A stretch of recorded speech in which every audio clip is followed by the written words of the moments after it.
Halo teman-teman, apa kabar semua? Kembali lagi bersama kami di Juru Family.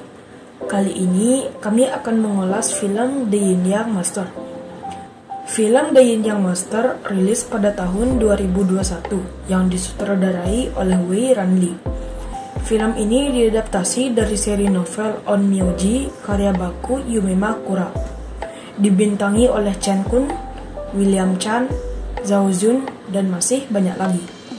Tanpa berlama-lama, yuk kita ke inti cerita.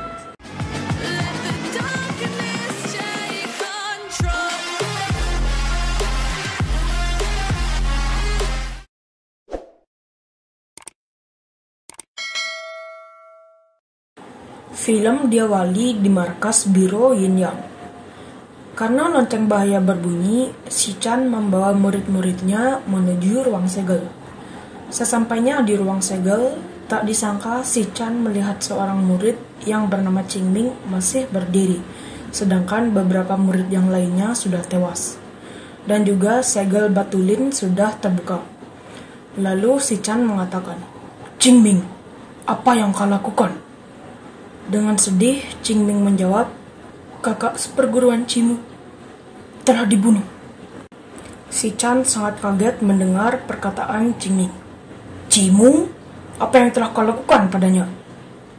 Qingming pun menjelaskan, Bukan aku yang melakukannya, tapi monster yang kabur dari ruang segel yang membunuh kakak seperguruan Cimu, dan dia ingin mencuri batulin lalu kabur." Walaupun Qingming sudah bersumpah bahwa dia tidak melakukannya, namun si Chan tetap tidak percaya akan perkataan Qingming dan menyuruh muridnya untuk menangkap Qingming. It wasn't me. Kemudian dia berteleportasi dan pergi dari biru. Semenjak saat itu, Qingming menjadi buronan Biro Yin Yang. Kenapa si Chan tidak percaya pada Qingming? Karena Qingming adalah setengah manusia dan setengah iblis, dan dia belum bisa mengontrol sisi iblisnya. Seperti saat dia masih kecil, saat itu Cimu mengajak semua adik seperguruannya duduk untuk melafal mantra penyegelan iblis. Di saat yang bersamaan, Qingming terganggu karena suara bisikan dari iblis terkuat yang bernama Xiang Liu. Qingming, don't chant with them. Karena suara itu semakin jelas, Qingming pun berdiri sambil menutup telinganya. Dia pun dibully oleh teman-teman seperguruannya. He's half man, half demon. Demonic blood flows through his veins. Melihat Qingming dibully, Baini berusaha membela Qingming. Akhirnya, Cimu menenangkan semuanya dan berusaha ingin menenangkan Qingming. Namun, Qingming!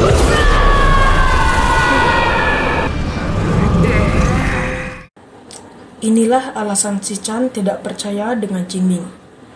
Serta dari pihak Biro Yin Yang sangat mengkhawatirkan jika batulin jatuh ke tangan monster jahat.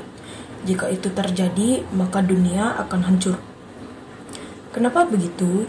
Karena pada zaman dahulu kala saat Pengu membuka langit, manusia dan monster hidup berdampingan secara harmonis. Sampai saatnya seorang monster iblis jahat yang bernama Xiang Liu yang mengaku bahwa dirinya adalah kaisar monster. Xiang Liu adalah iblis ular berkepala 9. Sejak saat itu, Xiang Liu membujuk para monster untuk merusak dunia manusia. Untunglah Master Yin Yang bangkit dan melawannya menggunakan pedang Tusan. Akhirnya, Yin Yang Master berhasil membunuh Xiang Liu dan memukul mundur semua monster. Semenjak saat itu, dunia manusia dan dunia monster terpisah. Jika monster melewati wilayah manusia, dia akan dihukum dan disegel di Biro Yin Yang. Walau Master Yin Yang berhasil membunuh Xiang Liu, namun rohnya sangat sulit untuk dimusnahkan. Maka dari itu, roh Xiang Liu dimurnikan menjadi batulin dan disegel di dalam pagoda yang dipenuhi mantra. Jadi, ini juga alasan si Chan tidak mempercayai Qingming. Setelah Qingming kabur, datang Baini yang ternyata dia sekarang menjadi ketua Biro Yin Yang.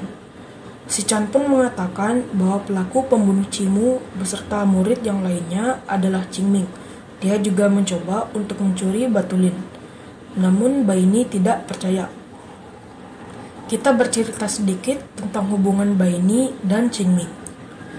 Saat kecil, mereka sangat dekat dan akrab. Baini tidak pernah mempermasalahkan bahwa Qingming adalah setengah manusia, setengah iblis. Karena Baini tahu bahwa Qingming tidak bisa mengendalikan sisi iblisnya. Lalu Baini meminta Qingming untuk menjadi roh pelindungnya. Jika Qingming bersumpah sebagai roh pelindung, walau nantinya Qingming sepenuhnya berubah menjadi iblis, dia akan tetap patuh pada Baini. Once a demon has a master, it knows it has a home, and it will never become evil. Mendengar itu, akhirnya Qingming bersumpah pada Baini akan menjadi roh penjaganya. Xin berpindah ke Yuan Boya. Yuan Boya adalah pengawal kerajaan yang sombong dan suka meremehkan masalah dengan status sebagai kapten. Dia memaksa mengemban tugas untuk mengantarkan upeti keluar kota yang seharusnya itu adalah tugas dari Biro Yin Yang.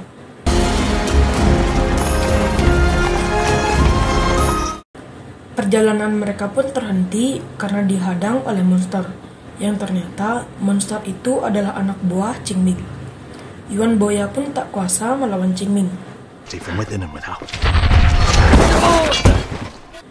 Setelah itu, Qingming memerintahkan anak buahnya untuk membawa barang-barang yang sudah ia tandai. Setelah 7 tahun berlalu, ternyata Qingming hidup berdampingan dengan monster-monsternya sebagai roh penjaganya. Qingming mengajarkan ke mereka cara bertarung untuk antisipasi hal buruk terjadi, yaitu Batu Lin jatuh ke tangan monster jahat, dan mereka bertahan hidup dengan cara merampok. Di sisi lain, markas Biro Yin Yang sedang terjadi kegaduhan yang diakibatkan oleh si kembar gagak pemburu dengan memanipulasi satu murid Yin Yang sebagai umpan. Mereka berdua berhasil mengacaukan formasi dan membuka segel pagoda yang berisikan Batu Lin. Saat hendak pergi, satu gagak pemburu tersegel di pagoda dan satu lagi berhasil keluar membawa Batu Lin. Dia pun hampir kabur, namun Baini berhasil memanahnya yang mengakibatkan dia terjatuh ke hutan dan Batu Lin lepas dari tangan gagak pemburu. Di hutan ternyata ada 3 anak buah Qingming. Melihat batu merah bersinar, membuat mereka berebut ingin memiliki. Namun, salah satu master melihatnya.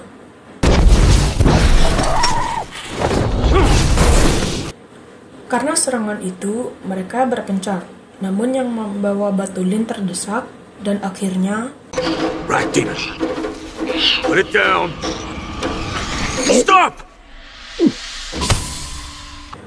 Si gagak pemburu akhirnya berhasil kabur dari serangan anak buah si Chan menuju markasnya. Dia pun melapor bahwa dia berhasil mencuri Batu Lin. Namun 3 monster cerpelai mengambilnya saat dia bertarung dengan para Biro Yin Yang. You said 3 rat demons? They must be Qingming's ferrets. Karena gagal, akhirnya si gagak dibunuh. Xin berpindah ke Qingming. Setelah para cerpelai mengatakan kronologi kejadiannya, tiba-tiba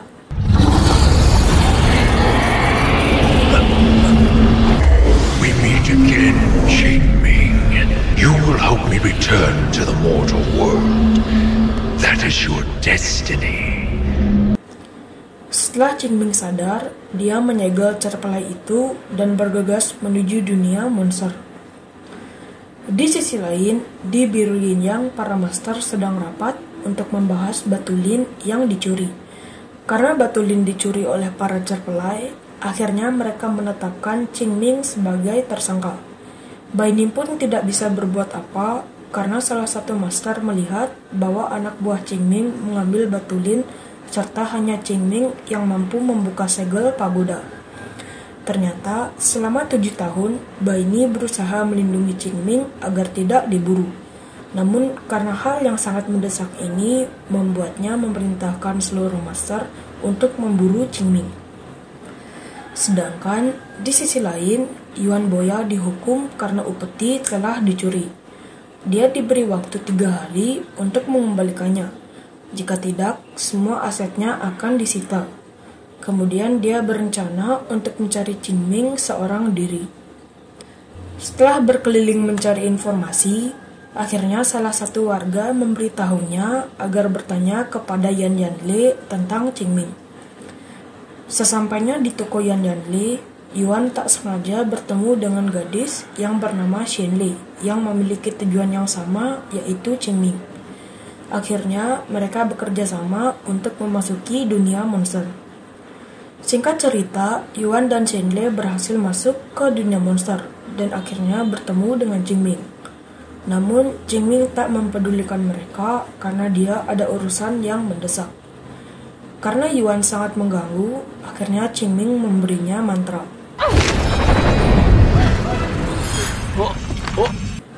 Kemudian, Qingming bertemu dengan bos monster yang suka mengkoleksi barang-barang antik.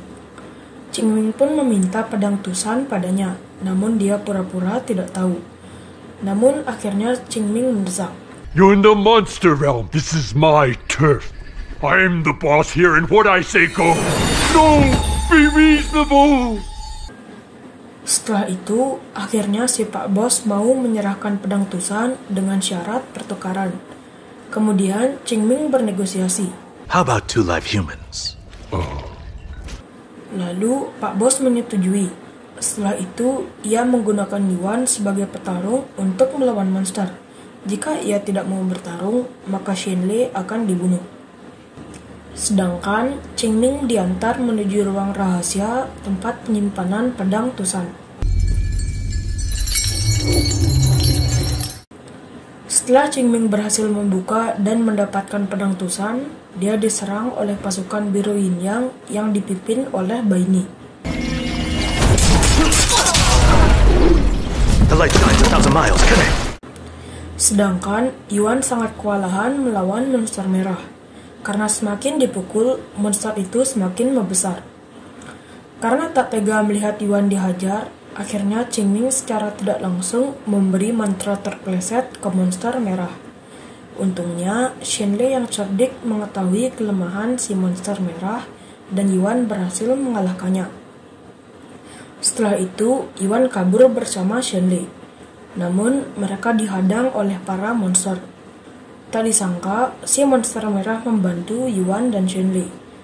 Karena saat Yuan mengalahkannya, Yuan mengampuni nyawa si monster merah, yang artinya si monster merah sekarang menjadi roh penjaga Yuan. Sedangkan pertarungan sengit antara Baini dan Qingming terus berlanjut untuk memperebutkan pedang Tusan.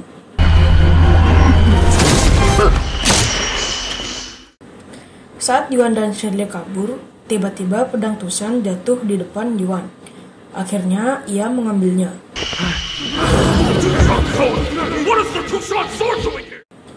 Yuan dan Shenli berhasil keluar karena membawa pedang Tusan. Sesampainya di luar, mereka terkepung lagi.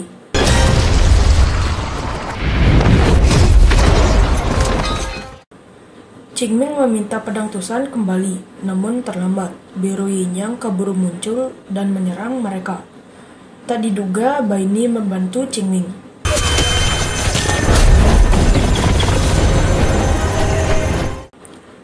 Mengetahui Baini terluka karena terlambat mengeluarkan mantra perisai, Qingming pun mengamuk.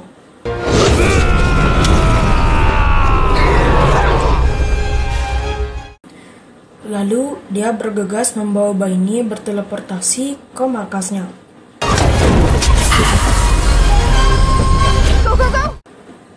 Oke teman-teman, video ini akan bersambung. Paling lambat kami akan menguploadnya 4 hari lagi. Sekian video kami, jika ada salah atau kurang silakan komen di bawah. Like jika suka, dislike jika tidak suka. Jangan lupa follow Instagram dan Facebook page kami. Linknya ada di deskripsi. Sekian video kami, ciao!